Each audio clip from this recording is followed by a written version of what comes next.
Welcome to our channel world teacher news. World teacher is Sadguru Subrahmanyam శ్రీకాళహస్తీశ్వరుడు. There is no doubt. భగవంతుడు కొందరిని మాత్రమే తనవారిలా తయారు చేస్తాడు. దేవుడు నీ కోసం వెతుకుతూ ఉన్నాడు. ఇది నా తర్వాత నాలాంటి వాడు ఎవడు అని వెతుకుతూ ఉన్నారు. వాళ్ళల్లో కొందరే కనిపించారు ఆయనకు.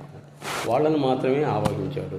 వాళ్ళల్లో ఎవరు అంటే అందరమ్మ అనే పేరున్నటువంటి జిల్లెళ్ళమూడి అమ్మ, వీరబ్రహ్మేంద్ర స్వామి, యోగి వేమన, సద్గురు సుబ్రహ్మణ్యం ఇలాంటి వాళ్ళు ఎంతోమంది మన హిందూ దేశంలో ఉన్నారు. అందరమ్మైనటువంటి జిల్లెళ్ళమూడి అమ్మవారు చెప్పినటువంటి కొన్ని అమృత సూక్తుల్ని ఇప్పుడు మనం చెప్పుకుంటున్నాం. భక్తుడు అంటే మనం ఏమనుకుంటాము? భగవంతుడు సేవ చేసేవాడే భక్తుడు అంటాం. భగవద్భక్తుడు అని. ఆమె ఏమవుతుందంటే వాడు కాదు.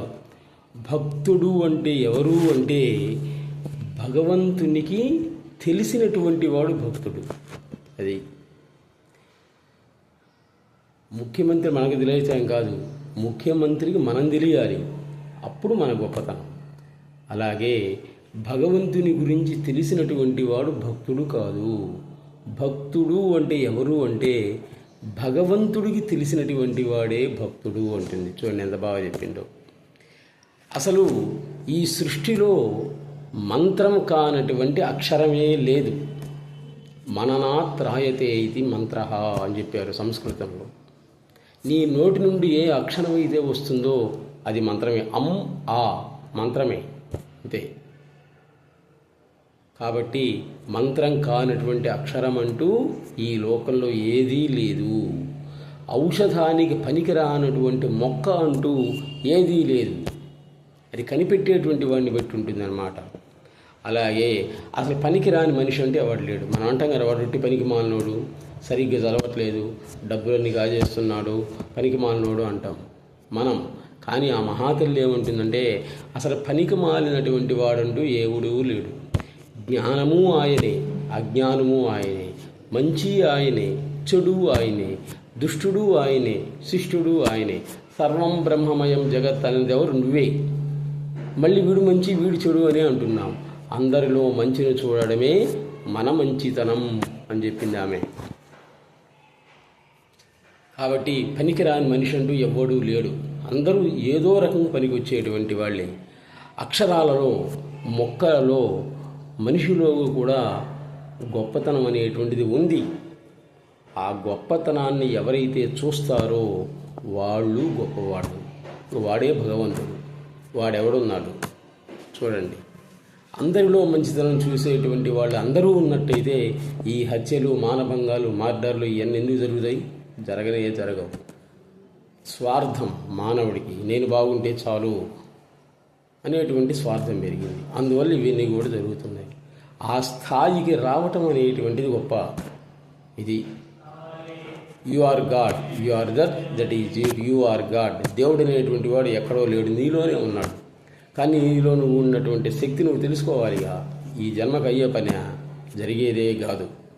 కాబట్టి అందుకని విగ్రహాలను పూజించాలి, విగ్రహారాధన చేయాలి, శివాభిషేకాలు చేయాలి. అమ్మ ఎప్పుడు కూడా విగ్రహారాధనని చేయకూడదు అని చెప్పలేదు. ఆమె చేయమనే చెప్పింది అనమాట. ఆమె చేస్తుంది. ఆమె పాదాలకు ఆమెగా నమస్కారం చేసుకుంటుంది. ఆమె పాదాలకు ఆమె పూజలు చేసుకుంటూ పుష్పాలు వేసుకుంటూ ఉంటుంది. ఎందుకని? ఆమె కాలి వ్రేళ్లకి జాగ్రత్తగా వినండి, దేవతా విగ్రహాలు ఉన్నాయి.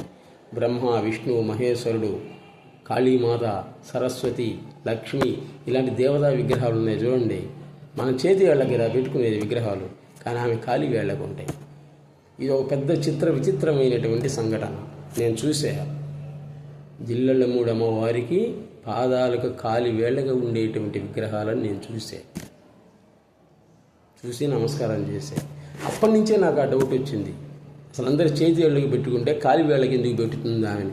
కాలి వేళ్ళకి దేవతా విగ్రహాలు పెట్టుకోకూడదు కదా, కానీ ఆమె కాలి వేళ్ళకు ఉన్నాయి. దాని గురించి నేను చాలామందిని అడిగా. ఆ జిల్లెళ్ళమూడిలో ఉండేవాళ్ళని కూడా చాలామందిని అడిగా. ఆమె తత్వం తెలిసినటువంటి వాళ్ళు, దైవత్వం తెలిసినటువంటి వాళ్ళు చాలామంది ఉన్నారు. వాళ్ళని అడిగారు. వాళ్ళు చెప్పినటువంటి సమాధానం ఆమె నచ్చలే. అంటే వాళ్ళు చెప్పిన దాన్ని ప్రపంచానికి చెప్పినట్లయితే అది అపహాస్యంగా ఉంటుందన్నమాట. కానీ నేను ఇంటర్మీడియట్ పేపర్లు దిద్దడానికి గుంటూరు వెళ్ళేటప్పుడు ట్రైన్లో ఇద్దరు వాదించుకుంటున్నారు అన్నమాట, వాదన ప్రతివాదన ఆమెను గురించి. నేను జిల్లెళ్ళమూడి అమ్మవారి పుస్తకం ఒకటి చదువుకుంటూ కూర్చున్నా. అది చూశారు వాళ్ళు. ఏమయ్యా నువ్వు అమ్మవారి భక్తుడిగా అన్నాడు. నేను భక్తుడిని కదయ్యా, ఆమె దగ్గర చదువుకున్నా, 6వ తరగతి నుండి డిగ్రీ వరకు రూపాయి కూడా ఖర్చు లేకుండా చదువుకున్నా. 1,00,000 మందికి అన్నం పెట్టింది ఆమె. ఇప్పుడు కూడా నువ్వు పోయినా కానీ నీకు అన్నం పెడుతుంది. నువ్వు పోతే అన్నయ్య అన్నం తిని అన్నయ్య అంటారు అక్కడ పిల్లలందరూ కూడా. అటువంటి ప్రేమోన్మాదిని ఆమె. ఇంకా నేను ఎక్కువ చెప్పలే ఆమె గురించి. అదే నాకు అనిపించి కూడా అమ్మలో అమ్మే కనపడింది అనమాట. అంతే, ఆమెలో అమ్మే కనపడింది. నా నోటి నుండి మొట్టమొదట అమ్మ అనే పదం వచ్చింది అక్కడే, ఎక్కడా రాలే. అందుకే నాకు ఆచార వ్యవహారాలు ఏమి తెలియదు. సర్వసమానత్వమే నా మతం అని చెప్పింది ఆమె. అందువల్ల నాకు అన్ని మతాలు అన్ని కులాలు ఒకటేలాగా కనిపిస్తాయి. అందుకే మా వాళ్ళు అంటారు ఆచార వ్యవహారాలు లేదు ఎట్ట బతుకుతావురా అంటాడు. నేను బతికిందే అక్కడే కాబట్టి ఆమె బతికిస్తుంది అని చెప్పి. అందుకే ఈ రోజు వరకు నాకు ఎటువంటి ఇబ్బంది ఏం లేదు. అతడ బుట్టిన చిగురు కొమ్మయిన చేవ, పచ్చడి మెతుకులు తిన్న ఆ క్షణమే, పచ్చని మెతుకులైపోవున ఆ క్షణమే అన్నాడు కొండమీది రామకృష్ణ గారు. ఆయనలో కూడా ఏదో అతీతమైన శక్తి ఉంది. అమ్మ దగ్గర ఉన్నందువల్ల ఆమెలో ఉండేటువంటి దివ్యశక్తి ఈయనలో కూడా కొంచెం ఉందన్నమాట. చూడండి, పచ్చడి మెతుకులు చిన్న ఆ క్షణమే. జిల్లెళ్ళమూడిలో అందరింట్లో అన్నపూర్ణాలయంలో ఎవరైతే పచ్చడి మెతుకులైనా కానీ 2 మెతుకులు తింటే చాలు, వాడి జీవితం మొత్తం కూడా పచ్చని బ్రతుకైపోతుంది అని చెప్పాడు అన్నమాట. కాబట్టి అందరూ ఒకసారి జిల్లెళ్ళమూడి వెళ్ళి మీరు చేయాల్సిన పనేం లేదు. ఆ అందరమ్మ అందరి ఇల్లు, ఆమె ఇల్లే అందరి ఇల్లు. ఆమె కొడుకున్నాడు ఇప్పుడు రవి గారు, రవినాయ అంటాం ఆయన్ని. ఆయన దగ్గరికి వెళ్ళి అన్నయ్య ఈ ఇల్లు మీదే అను. ఆయన ఏమంటాడు మనందరిదమ్మా అంటాడు. ఆయన అందరిది అంటాడు. నువ్వు అనగలవా ఆ మాట? నేను అనగలను, ఎవడనలేడు. నా పుస్తకం నా ఇల్లు నా ఆస్తి అంటాం కానీ ఇది మనందరిది అనేటువంటిది ఒక జిల్లెళ్ళమూడిలో ఉంది, భూమండలంలో ఎక్కడా లేదది. ఒకసారి అందరూ వెళ్ళి మీరు తెలిసిన పాపాలు పోవాలన్నా కానీ, మానసిక శారీరక రోగాలు పోవాలన్నా కానీ జిల్లెళ్ళమూడి వెళ్ళి అమ్మ పెట్టినటువంటి అన్నం తిని వస్తే చాలు, మీకు ఉన్నటువంటి రోగాలు మొత్తం పోతాయి. దాంట్లో డౌట్ ఏం లేదన్నమాట. ఇంకా పేద పిల్లలు కానీ మధ్యతరగతి కుటుంబాలు కానీ బయట బీటెక్లో చదవలేనటువంటి పిల్లల్ని 10th క్లాస్ పాస్ అయిన పిల్లల్ని మీరు అక్కడ చేర్చండి. ఎటువంటి మీరు రూపాయి కూడా కట్టాల్సిన పని లేదు. ఇంటర్మీడియట్ నుండి డిగ్రీ వరకు కంప్యూటర్ ఎడ్యుకేషన్ కూడా పెట్టారన్నమాట. ఇప్పుడు అక్కడ చదివినటువంటి పిల్లలు పోలీస్ డిపార్ట్మెంట్లో ఐఏఎస్లు ఐపీఎస్లు చేశారు చూడండి. అందుకే అమ్మంటుంది సంకల్పం సరైనది అయితే అదృష్టం దానంతరం అదే వస్తుంది నాన్న అంటుందన్నమాట. మరి చదువు ఒకటి, వాళ్ళు చేసే ఉద్యోగం ఒకటి. మహానుభావుడు నందమూరి తారక రామారావు గారు, ఆయన మాకు అన్నం పెట్టింది సంస్కృతం తెలుగు వాళ్ళకి. ఈక్వల్ డిగ్రీ చేసి పెట్టాడు. సరే, అంతకుముందు సంస్కృతం వేరే టైటిల్స్ ఉండేవి అన్నమాట. Sanskrit MA, Telugu MA, Sanskrit degree, Shastri, Shiksha Shastri అని ఇవన్నీ తీసేసి ఈక్వల్ డిగ్రీ చేసి పడేశాడు. ఆ ఈక్వల్ బీఈడి ఈక్వల్ డిగ్రీ చేశాడు. అందువల్ల సంస్కృతంలో నువ్వు బిఏ చేసినా తెలుగులో చేసినా డిగ్రీతో ఈక్వల్ డిగ్రీ అవుతుంది. అందువల్లనే ఈ టెస్టులు రాసుకొని ఐఏఎస్లు ఐపీఎస్లు కూడా ఉన్నారన్నమాట వాళ్ళల్లో.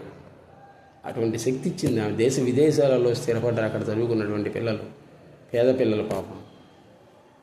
కాబట్టి మీకు తెలిసినటువంటి వాళ్ళు ఎవరో ఉన్నా కానీ అక్కడ చేర్చండి. ఆడపిల్లలకి మగపిల్లలకి సపరేట్గా ఉందన్నమాట అక్కడ. ఇంకో ముఖ్యమైన విషయం చెప్పనా, జాగ్రత్తగా వినండి. విష్ణు సహస్రనామాలు, లలితా సహస్రనామాలు ఎవరికి వచ్చేది స్పష్టంగా బ్రాహ్మిన్స్, వైశ్యాసు, రెడ్డీసు, కమ్మాసు. కానీ ఇంకో చెప్పనా విచిత్రమైంది, ఎస్సీ ఎస్టీలకు వాళ్ళు స్పష్టంగా పలుకుతారు లలితా సహస్రనామం. అక్కడ ఇది చదువుతారు, లలితా సహస్రనామం విష్ణు సహస్రనామాలు చదువుతారన్నమాట వాళ్ళు. ఇది బయట మీకే కాలేజీలు చేర్చినా రాదు, ఎక్కడ చేసినా రాదు. అక్కడ దానివల్ల మనకు ఉపయోగం వాక్శుద్ధి, మనశ్శాంతి అనేది ఉంటుంది అంతే, అంతకంటే ఏం లేదు. అందుకే ఆమె అనేది అందుకే అన్నమాట, అన్నీ గొప్పవే, అందరూ గొప్పవాళ్ళే, కానీ ఆ గొప్పతాన్ని చూసేటువంటి వాడు కనపడట్లే, కనపడితే వాడే దేవుడు అంటుందన్నమాట ఆమె. ఇంకా ఆమె పాదాలకు ఉండేటువంటి ఈ దేవతా విగ్రహాల గురించి చెప్పుకుంటున్నాం కదా, ఇది ఎంతోమంది చెప్పారు కానీ అవి